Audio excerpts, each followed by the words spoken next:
여러분 한 주일 동안 평안하셨습니까? 지난 한 주는 여기 그림이 보여주는 것처럼 다가오는 태풍에 대한 소식으로 우리 한국 전체가 상당히 긴장해 있었습니다.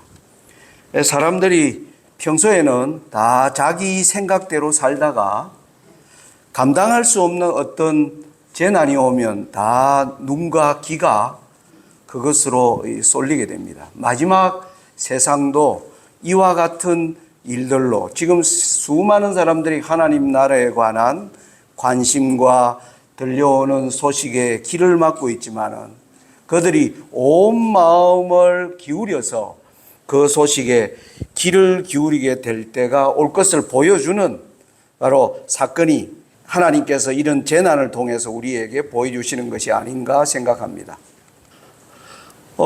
재난을 맞이하면서 봉화에 사는 저희 아내와 저도 굉장히 여러 생각이 많았습니다. 한 보름 전에 엄청난 여러분 아시는 것처럼 비가 많이 와서 우리 마을에도 제가 지금 봉화에 산 지 올해 8년 차 살고 있는데 그렇게 비가 많이 온 적이 없었습니다. 우리 마을만 제가 봐도 한 1000mm 이상 지금 지난 한 짧은 기간에 그렇게 쏟아졌기 때문에 계속 이 폭풍이 오면서 면사무소에서 계속 문자가 오는 겁니다. 산이 무너질 것 같으면 빨리 마을 안으로 도망가라는 거예요. 그 문자가 계속 오는 겁니다. 이제 저희 집이 뒤에 야산이 이제 혹시 저희 집 바로 옆에 있기 때문에 그래서 할 수 있는 게 뭘까요? 여러분 이 재난을 만나면서 저는 세 가지를 오늘 생각할 수 있다. 인간의 무력함입니다. 우리가 이걸 막을 길이 없고 이것이 정말 다가오면 우리는 떨 수밖에 없는 존재이다라는 것입니다. 그러면 이걸 막을 수는 없는데 다가오는 걸 그러면 어떻게 최선의 준비를 할 것인가? 이게 두 번째로 중요한 것이라 생각합니다. 최선의 준비를 아무리 했다 할지라도 뭐예요? 이 재난이 우리의 준비를 넘어서는 것으로 오면 무너질 수밖에 없습니다. 그때 필요한 게 뭘까요? 바로 하나님의 평안을 내가 가지고 있는가? 이 세 가지가 제가 재난이 다가오는 걸 느끼면서 우리가 겪어야 하는, 준비해야 하는 과정에서 제일 중요한 것이 아닌가. 우리가 얼마나 무력한 존재인가. 우리가 아무리 최선의 준비를 잘 한다 할지라도 하나님이 주시는 평안이 내 마음에 없다면 우리가 평안히 잠들 수 있을까. 그래서 오늘 설교의 제목을 시련의 때와 하나님의 평안이라 그렇게 제목을 붙여보았습니다. 제가 여러분들과 우리 시대를 이야기하면서 계속 강조하는 성경이 있죠. 마태복음, 마가복음, 누가복음에서 공통적으로 얘기하는 예수님의 재림을 알려주는 이 징조들이 시시각각으로 어떤 패턴으로 변화되는 것을 보여주는 내용을 여러분들과 자주 말씀을 드렸습니다. 그 세 개의 패턴은 이렇습니다. 난리의 소문을 들을 때가 오는데 이것이 끝을 가리키는 것은 아니다라는 것입니다. 그런데 이제 그 소문으로만 듣던 재난이 나의 것으로 내 주변으로 실제로 다가오는 이 재난을 경험하는 때에 돌입하면 바로 이것은 우리에게 무엇을 가르쳐 주는가? 교회가 시련의 때에 본격적으로 들어간다는 것입니다. 세상 사람들은 이 재난이 다가올 때 그들의 힘으로 막아보려고 합니다. 그러나 그들은 지난날의 삶을 돌이키거나 그렇게 하지 않습니다. 그들은 오로지 원하는 게 이 재난의 때가 지나가면 다시 예전의 삶으로 돌아가고 싶은 것입니다. 그들이 하고 싶은 욕망을 여전히 포기하지 않고 그런데 이 재난이 계속되면서 점점 감당할 수 없는 재난으로 되면 이 재난의 도대체 원인이 무엇인가? 그것이 바로 교회를 향한 화살이 될 것임을 우리는 하나님의 예언과 지나간 역사를 통해서 알고 있습니다. 우리 시대에 보니까 코로나 팬데믹, 최근에 일어난 코로나 팬데믹 전과 후가 전혀 다른 세상을 보여주는 것입니다. 소문으로만 듣던 재난이었습니다. 그런데 팬데믹이 오면서 전 세계가 이 재난을 다 경험했습니다. 사업하는 사람들, 연극 배우들, 모든 사람들이 이 재난에 다 휩쓸려 들어가는 것을 보았습니다. 여기에서 오늘 제가 여러분들과 생각하고자 하는 것은 뭐냐면, 이 재난이 왔을 때 국가도 이것을 막아내지 못한다.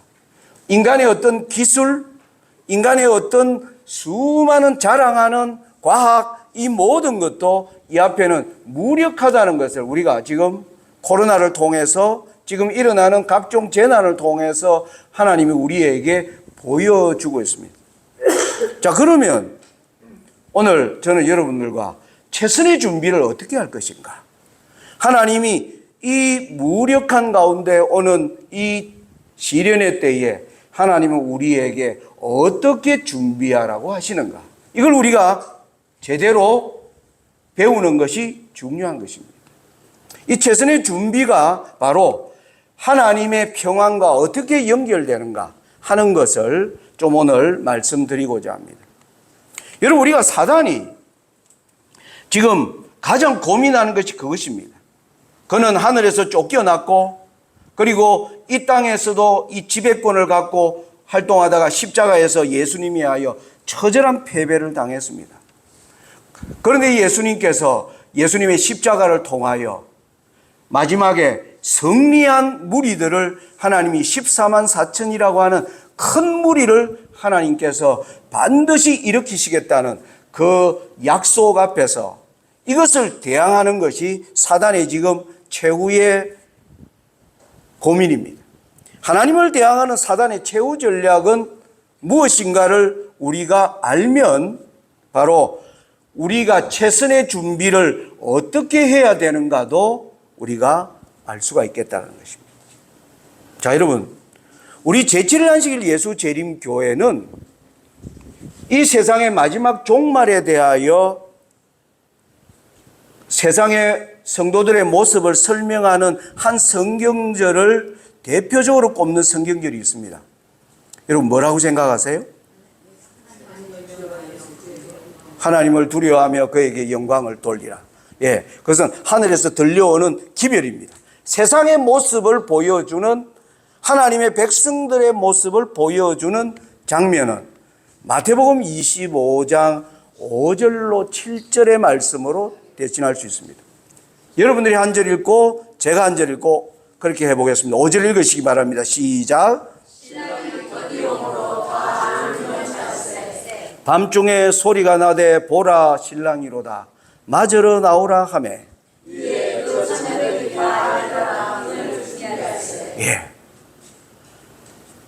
다 졸며 자고 있는 세상 가운데 소리가 밤중에 캄캄한 밤중이라는 말, 길이 보이지 않는 상황 속에서 하늘에서 들려오는 소리가 뭐냐고요? 보라 신랑이로다 맞으러 나오라, 이렇게 얘기하는 것입니다. 거기에 대한 준비입니다. 여기 보니까 이에 그 처녀들이 다 일어나 등을 준비할세. 우리 재림교회가 태동하게 된 원인, 바로 이 성경절로 우리는 설명합니다.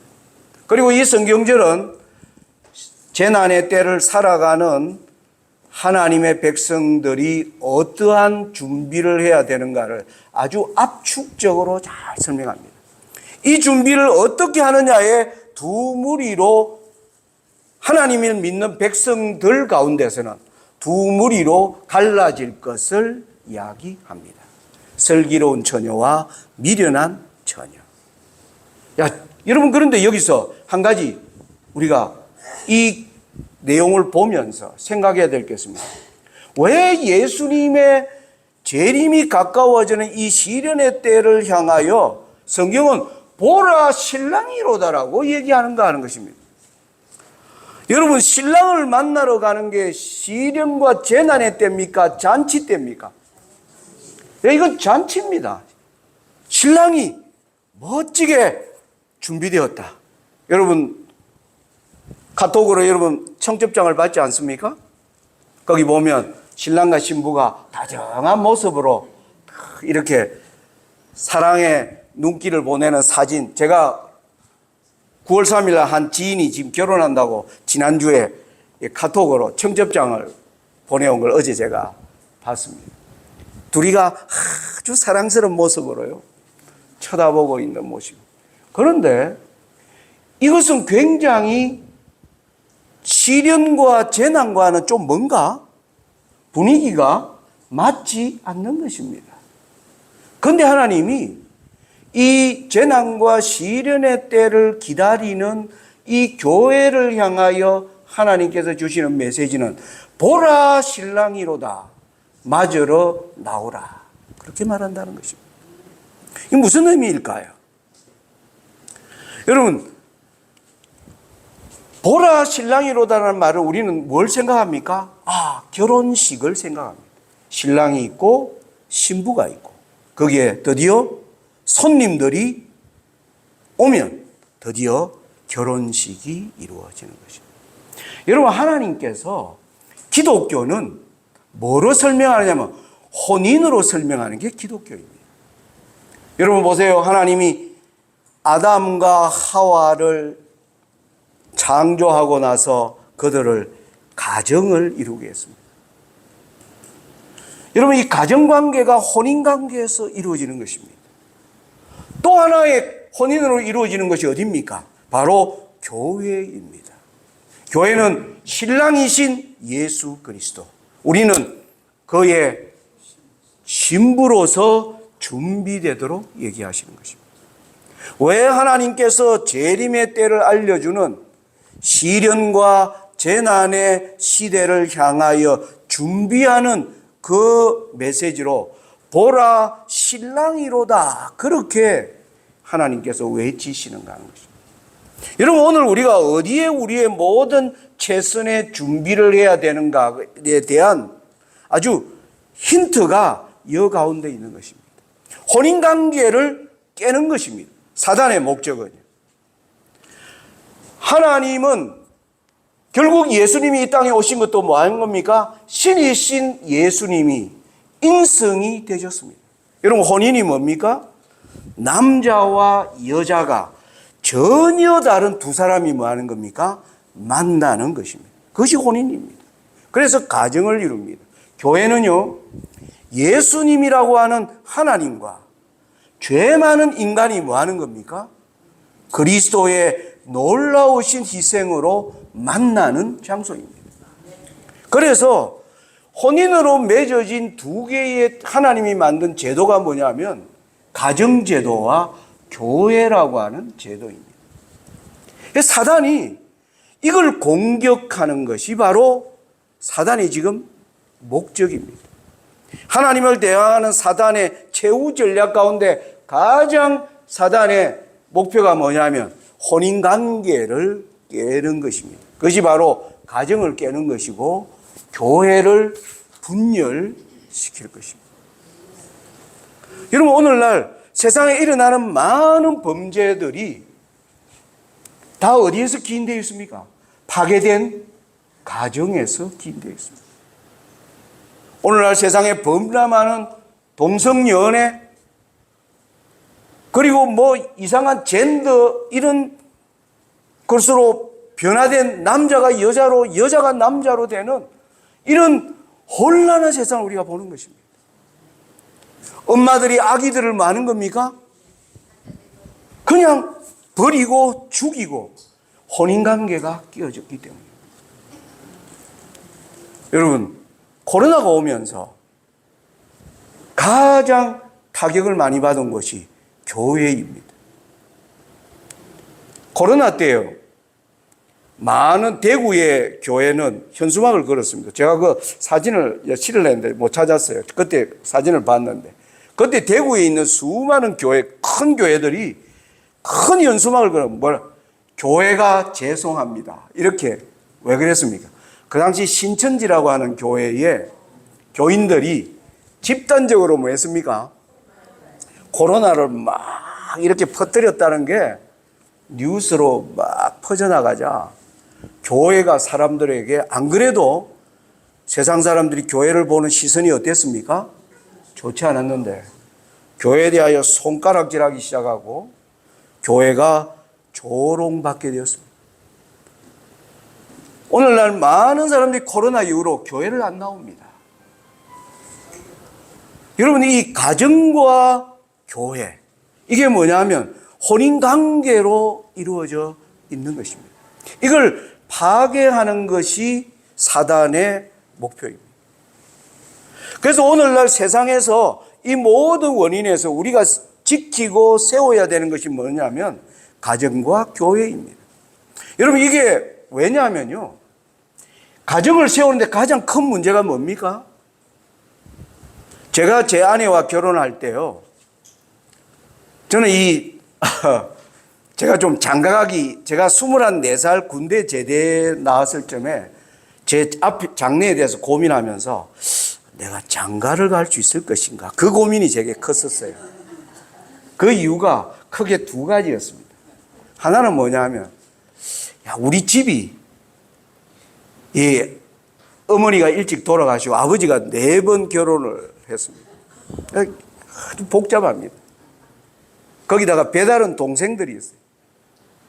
그러니까 뭐 연속곡 이런 데 보면 그런 집에 딸 안 주잖아요. 그래서 내가, 내한테 시집 올 사람이 있겠나? 거기다 제가 머리까지 뭐 한 겁니까? 20대에 벗어져가지고 가발을 쓰고 다녔어요. 그래서 나는 장가가기 힘들겠다. 제가 오랫동안 정말 그랬어요. 그런데 하나님의 섭리로 제가 영어를 배우러 갔는데 거기에 뭐 한 겁니까? 여청년들이 너무 많은 거예요. 그래서 제가 그때 여기가 내가 있을 것이다. 진짜 그랬습니다. 제가 여기서 나의 장래를 걸고 내가 여기서 뭔가 한판 해야 되겠다. 그래서 저는 사실 하나님을 믿는 것보다 영어학원 교회를 제가 침례를 받은 이유가 여기서 영어를 제대로 배울 수 있겠다. 그리고 제 아내를 찾아야 되겠다. 이 두 가지 목적이었습니다. 하나님이 제게 미끼를 던진 거죠, 사실은. 지금 가만히 생각해 보면. 예. 갑자기 충격적인 얘기를 하시니까 제가 조금 당황스럽습니다. 예, 그래가지고 제가 제 아내와 결혼 처음에 그랬어요. 좀 충격받을까봐 우리 집안을 얘기했습니다. 당신 결혼해가 오면 아마 상당히 충격적일 거야. 이제 그런데 결혼을 했습니다. 와서 우리 집 사람이 마음 좀 각오를 했을까요, 안 했을까요? 했죠. 그런데 그것보다 훨씬 충격적이었다는 거예요. 너무너무 힘들어했습니다. 그러니까 뭐냐면은, 여러분, 남자가 일단은 여자를 그러 할 때는 자기 모습을 많이 뭐 합니까? 우리 이용기 장로님이 감추었다 그래요. 저도 아마 그래도 친절하게. 그런데 결혼해서 딱 들어보니까 친절의 이면에 있는 뭘 본 겁니까? 진면목을 보는 것입니다. 그리고 우리 집안의 험난한 가정사들을 직접 보는 충격을 받는 것입니다.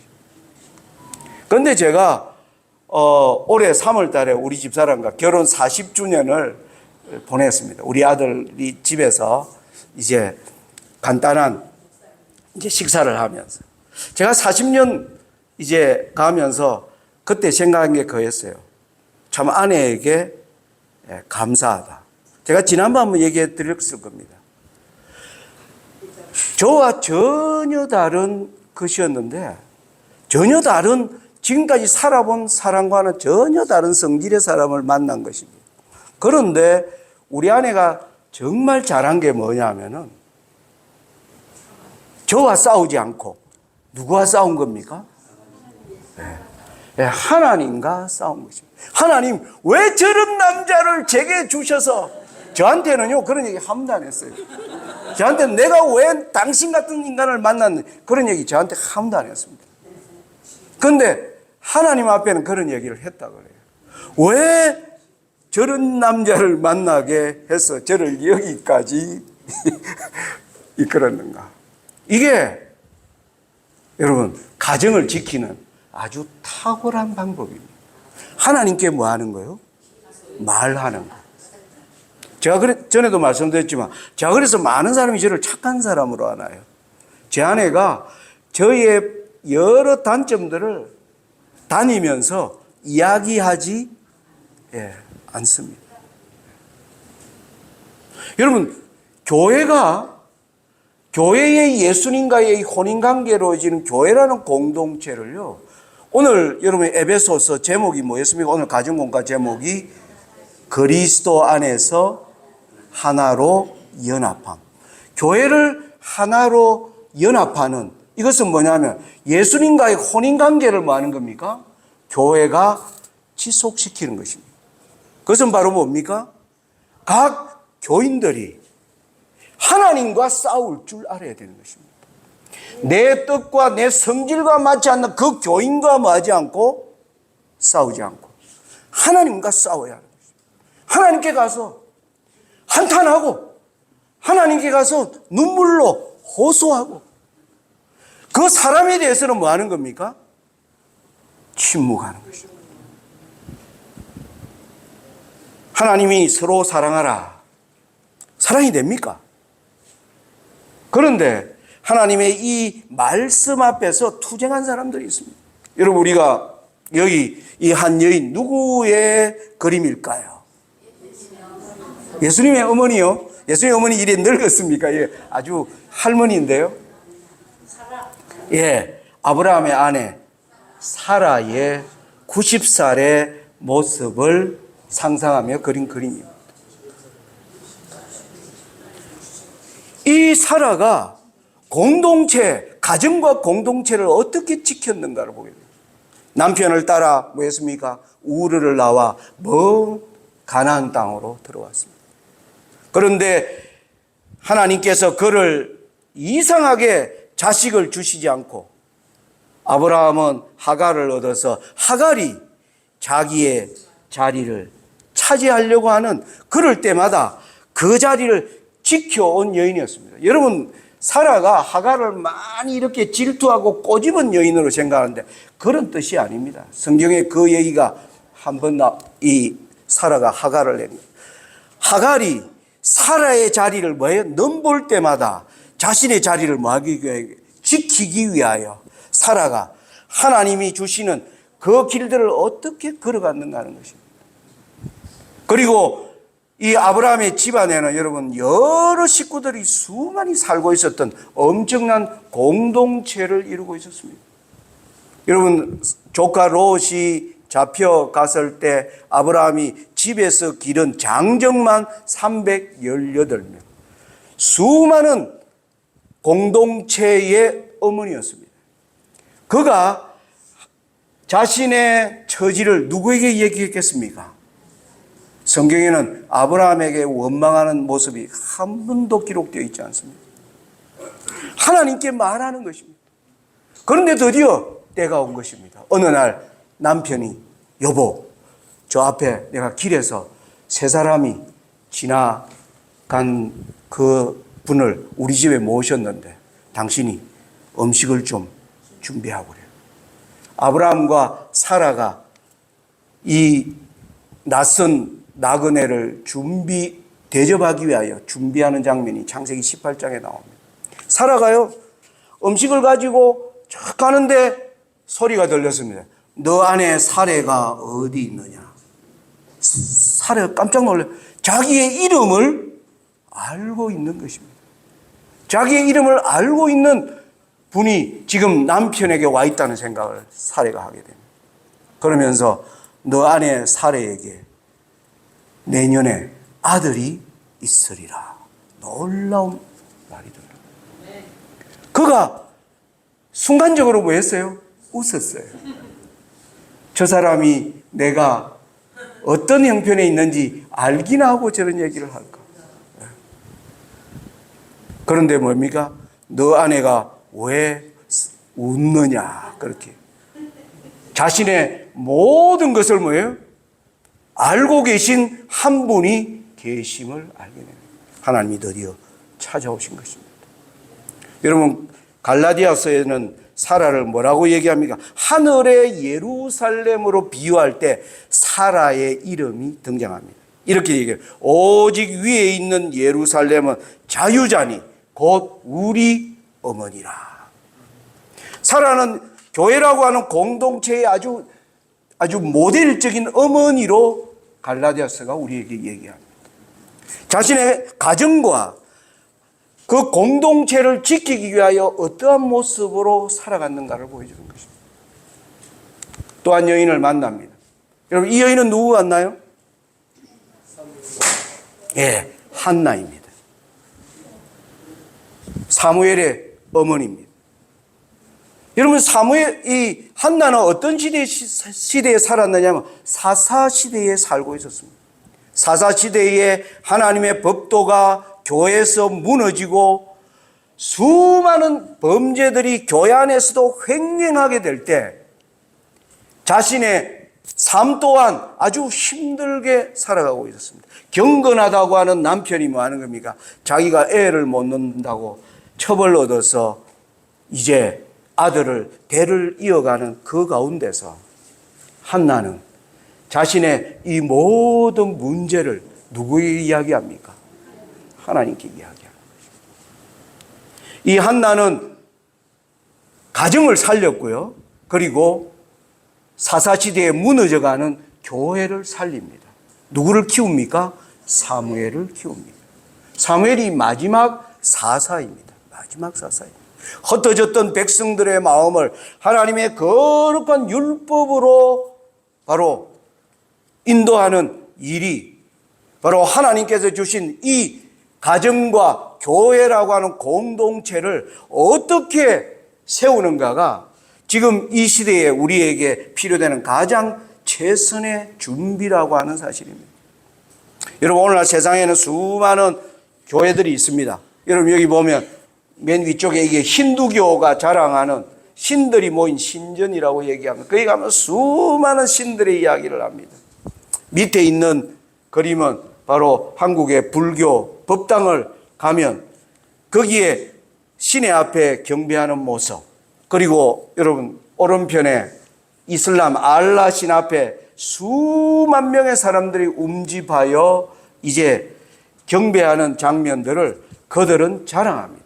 여러분, 기독교는 이러한 자기들의 교회를 자랑하는 수많은 종교들 앞에서 기독교는 무엇을 자랑하는 교회입니까? 우리의 하나님은 우리의 발을 씻어 주시는 분이십니다. 어떤 학자가 물었습니다. 수많은 종교들에게 그대들의 신은 우리 인간을 위해서 무엇을 하셨나요? 기독교에는 할 말이 있습니다. 그분이 십자가를 보면서 제자들의 발을 씻기시는 예수님을 보면서 우리는 뭘 배웁니까? 세상에 있는 자기 사람들을 사랑하시되 끝까지 사랑하시니라. 여러분, 이것을 잘 지키는 자들이 이사야 49장 7절이에요. 이 한 절인데 아주 중요한 말씀이 있습니다. 이스라엘의 구속자, 이스라엘의 거룩한 이신 여호와께서 사람에게 멸시를 당하는 자, 백성에게 미움을 받는 자, 관원들에게 종이 된 자에게 이같이 이르시되 왕들이 보고 일어서며 고관들이 경배하리니 이는 이스라엘의 거룩하시니 신실하신 여호와 그가 너를 택하였음이니라. 사람 앞에서 어떤 사람요? 멸시를 당하는 자, 미움을 받는 자, 종이 된 자. 여러분, 교회에서 우리가 받는 오해와 이 모든 것들을 우리가 하나님이 주시는 이 관계를 지키기 위하여 우리가 그 길을 걸어갈 때 하나님께서 앞으로 우리를 왕들이 보고 일었으며 고관들이 너희를 경배할 것이다. 왜냐? 우리가 그 놀라우신 하나님의 택하신 백성임을 그들이 알게 될 것이라고 하나님 우리에게 말씀하고 있습니다. 여러분, 가정과 교회라고 하는 공동체는 바로 혼인으로 이루어진 것입니다. 그래서 하나님이 이 재림을 기다리는 이 백성들에게 시련의 때를 알려주는 기별이 보라 신랑이로다 라고 말하는 이유가 바로 여기에 있는 것입니다. 자, 그러면 이제 처녀들이 다 일어나 이제 준비하는 관계입니다. 등을 준비할세. 여러분, 여기 등이 있습니다. 여러분, 등을 다시 불이 꺼져가는 등 혹은 기름이 없어서 꺼져버린 등, 이것을 다시 환하게 하려면 두 가지를 살펴야 합니다. 뭡니까? 첫째는 심지입니다. 심지를 다시 갈아 끼워야 합니다. 그리고 기름을 채워야 하는 것입니다. 기름을 채우는 것은 자주 교회에서 강조된 것이기 때문에 제가 오늘은 여기서 심지에 제가 더 비중을 두고 좀 말씀을 드리도록 하겠습니다. 일어나 등을 준비할세. 이게 영어 성경으로 보면 Then all arose, virgins arose and trimmed their lamps. trim이 뭐냐면 심지를 자르다라는 뜻입니다. 이 보라 신랑이도란 소리가 들릴 때 이 처녀들이 다 일어나 심지를 잘랐다는 것, 심지를 바꿨다는 것입니다. 심지를 손질했다는 뜻입니다. 심지를 손질하고 보니까 뭐예요? 기름이 충분한지 충분 안 한지에서 뭐 한 겁니까? 두 부류로 결정나는 것입니다. 여러분, 심지를 손질하는 방법이 성경에 나옵니다. 출애굽기 27장 20절로 21절의 말씀, 제가 한 절 읽고 여러분들이 한 절 읽고 그렇게 하겠습니다.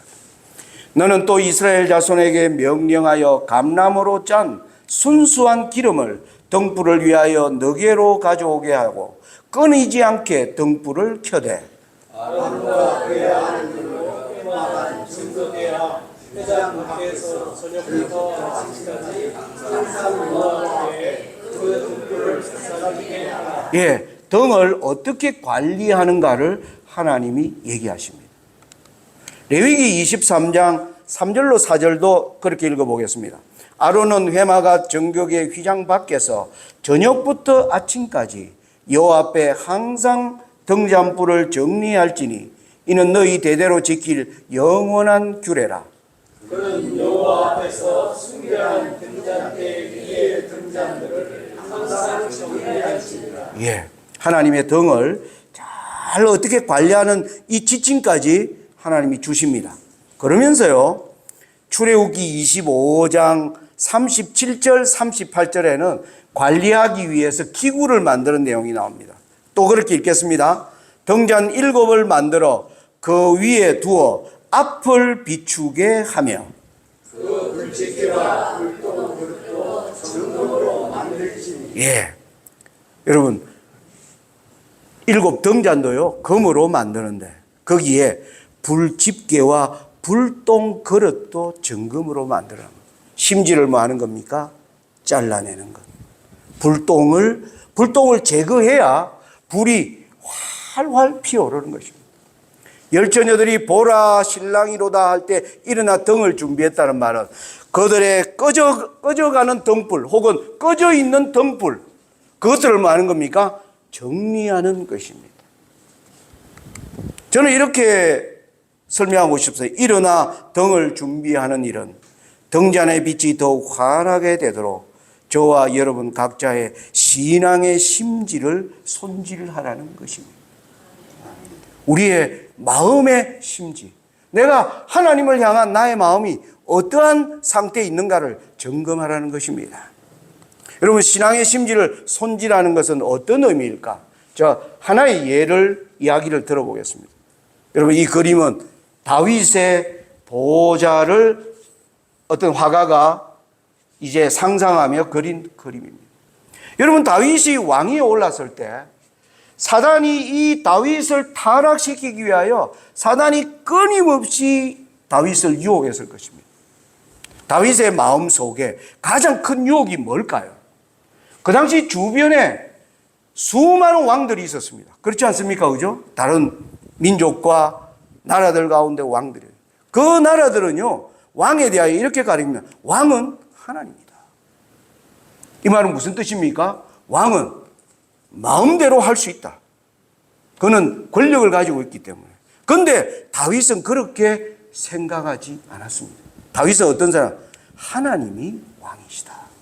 이게 다윗의 신앙의 심지였습니다. 내가 비록 유대 민족을 다스리는 왕으로 세웠지만은 왕은 하나님이 왕이시다. 나는 그의 뭐다? 신하다. 라는 생각을 계속 해왔습니다. 그런데 그가 이 신앙의 심지를 놓치는 사건이 나옵니다. 여러분, 그게 어디에 나오냐면 사무엘하 11장 1절로 2절에 이렇게 나옵니다. 해가 돌아와서 왕들의 출전할 때가 되매 다윗이 요압과 그 신복과 온 이스라엘 군대를 보내니 저희가 암몬 자손을 멸하고 랍바를 에워쌌고 다윗은 어떻게 했다고요? 예루살렘에 그대로 있으니라.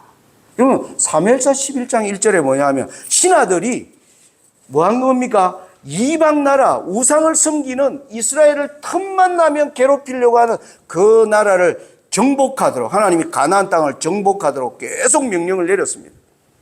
그래서 신하들이 정복 전쟁에 나가는데 다윗은 이때 뭡니까? 너희끼리 가라. 나는 왕궁에서 좀 있을란다. 이랬다는 거예요. 자, 그 다음 절입니다. 그랬더니 한 사건이 일어납니다. 저녁 때에 다윗이 그 침상에서 일어나 왕궁 지붕 위에서 거닐다가 그곳에서 보니 한 여인이 목욕을 하는데 심히 아름다워 보이는지라. 여러분, 다윗이 어디서부터 추락했는가를 보여주는 중요한 단서입니다. 뭐였습니까? 그는 지금까지 하나님이 왕이시다. 여러분, 이 앞에 보면, 여기 사무엘하 11장 앞에 보면 이스라엘을 둘러싸고, 여러분, 서편에는 블레셋, 아말렉, 그리고 또 서편 북쪽에는 두로가 있고요. 그리고 동편에는 아람, 암몬, 모압, 에돔, 남쪽에는 애굽, 천지사방으로 말합니까? 예루살렘은 호시탐탐 하나님을 대적하려는 자들로 둘러싸여 있는 곳이었습니다. 그래서 이 나라들을 치러 갈 때는요, 다윗이 나는 왕이다 이러면서 뒤로 물러난 게 아니라 자기가 왕이기 때문에 솔선하여 전쟁을 앞장서서 갑니다. 여러분, 여기 보면 사무엘하 8장 1절, 2절, 13절을 읽어볼게요. 제가. 이후에 다윗이 블레셋 사람을 쳐서 항복받고 블레셋 사람의 손에서 메덱 암마를 빼앗으니라. 다윗이 또 모압을 쳐서 저희로 땅에 엎드리게 하고 줄로 재어 그 두 줄 길이의 사람은 죽이고 모압 사람이 다윗의 종이 되어 조공을 바치니라. 13절, 다윗이 염곡에서 에돔 사람 1만 8천을 쳐 죽이고 돌아와서 명예를 얻으니라. 사무엘하 10장에는요, 다윗이 아람 병거 700성의 사람과 마병 4만을 죽이고 또 그 군대 장관 소박을 치매 거기서 죽으니라. 이전에 다윗은 하나님의 명령을 받아 전쟁 앞에 항시 뭐했습니까? 앞장서서 갔습니다. 왜요? 하나님이 왕이시기 때문에. 그런데 그의 마음속에 어떤 생각이 들었다고요? 신하들이 뭐라고 했을까요? 아첨하는 신하들이 왕이시여, 왕도 이방 나라들 좀 보십시오. 이방 나라 왕들 얼마나 멋지게 살고 있습니까? 어떻게 왕이 계속 모든 전쟁을 다 치료하실겠습니까? 전쟁은 우리에게 맡기고 왕은 이제 좀 뭐 하십시오? 왕궁에서 엔조이도 하시고.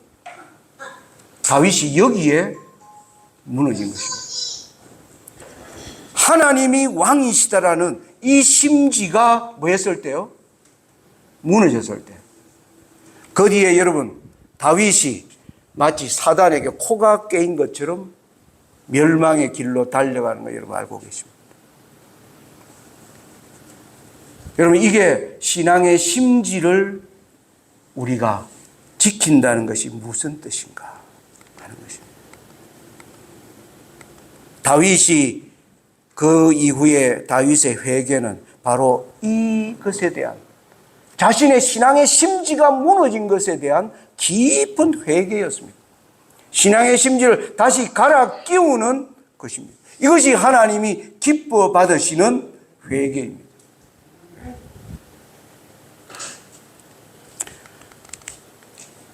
여러분, 이 성소에요, 떡상은 여기 보시면 촛대를 비추게 되어 있습니다. 그 금촛대는요, 떡상을 비추게 되어 있습니다. 왜 등잔을 환하게 해서 떡상을 가는가? 떡상에서 뭐 하는가? 하나님의 말씀을 먹고 마시는 것입니다. 엘린 주아시 이런 말씀을 했습니다. 우리가 그리스도의 살을 먹고 그분의 피를 마실 때 영생의 요소를 봉사 가운데서 찾아볼 수 있다. 힘없이 되풀이되는 사상은 사라질 것이며 지루하고 재미없는 설교는 그치게 될 것이다. 옛 진리를 말할지라도 그것이 새로운 뜻으로 나타나게 될 것이다. 진리에 대한 새로운 깨달음이 있게 될 것이며 모든 사람이 그 분명한 뜻을 이해하고 그 능력을 느끼게 될 것이다. 이러한 설교를 들을 특권이 있는 사람들이 성령의 역사에 순응하게 되면 그들은 반드시 새 생명을 주는 능력을 느끼게 될 것이다. 하나님의 사랑의 물이 그들 속에서 타오르게 될 것이며 그들은 진리의 아름다움과 그 위엄을 깨달을 수 있는 예민한 감각을 지니게 될 것이다. 하나님이 왜 등을 손질하라고 하시는가? 여러분, 바로 이 준비가 바로 뭐 하는 것입니까? 하나님의 평안이, 그 자들에게 하나님의 평안이 닥쳐 밀려오기 시작하는 것입니다. 어제 아내와 함께 양주를 오면서 제가 운전하는데 제 아내가 계속 연이어 하는 탄성이 있었습니다. 여보, 저 하늘 좀 봐. 너무 예쁘지 않아? 태풍이 지나간 이후에. 그러면서 우리가 이 시편 91편을 떠올렸습니다. 같이 한번 읽어볼까요? 시작. 지존자의 은밀한 곳에 거하는 자는 전능하신 자의 그늘 아래 거하리로다. 내가 여호와를 가리켜 말하기를 저는 나의 피난처요 나의 요새요 나의 의뢰하는 하나님이라 하리니. 여러분, 이 시련의 때에 우리의 최선의 준비는 바로 무엇입니까? 지존자의 은밀한 곳에 거하는 것. 하나님의 명령을 따라 여러분의 신앙의 심지를 손질하는 저와 여러분이 되시기를 바라면서 오늘 말씀을 마칩니다.